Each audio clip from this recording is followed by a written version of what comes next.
გუშინ ღამის 11 საათზე შავშეთის ქუჩის 29 ნომერში მდებარე საერთო საცხოვრებელში ჭერი ჩამოინგრა.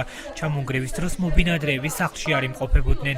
ადგილობრივთა თქმით, დაზიანებული სახურავიდან გაწმევებისას წყალი ჩამოდის, რის გამოც კედლები დაინესდა. როგორც ყოფილი ციტრუს კომბინატის შენობაში მცხოვრებლები ამბობენ, ავარიულ სახლში ათეულობით მცირეწლოვანი ბავშვი იზრდება. ავარიული ბინა არის. ჭერი ჩამოინგრა. პოლიც უნდა ჩამოინგროს. ოჯახი ვარ მე. ქმარი, შვილები, ყველანაირ და ღამე გასათენებელი არ მაქვს რომ ამეღა მეწევიდი. ფაქტის ახეზია ხომ გადაიგეთ ყველაფერი. რაც შემოვედი წითელზოლშია, აღებაშია, აგერ ყველანაირი საბუთი აქვს დომკომს, ყველანაირად იქნება ვერაფერს ვერ მივახციე. მე რომ ახლა ყოფილიყავ, გარეთ ვიყავი გასული, მკვდარი ვიყავით ყველა.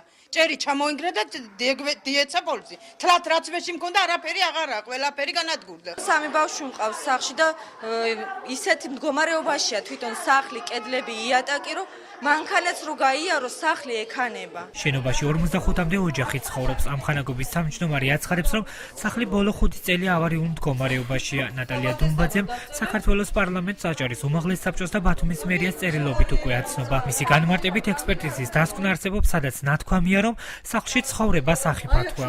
დასკვნაც გავაკეთეთ სამხარაულის, რომაში წერია აქ ხალხის ცხოვრება საშიშია. ვერაფერი აც ეს დასკვნა მგვიშველა არაფერი.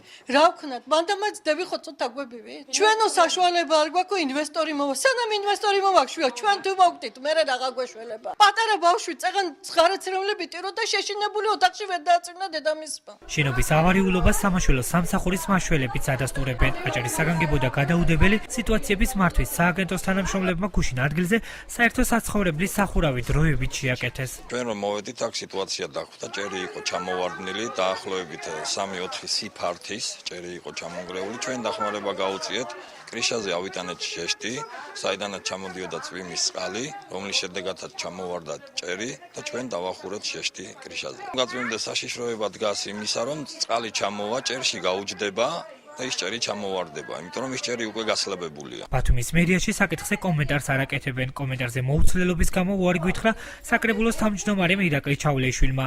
რაბედიელის ავარიულ შენობაში მცხოვრებლებს სამომავლოდ ჩვენთვის უცნობი დარჩა.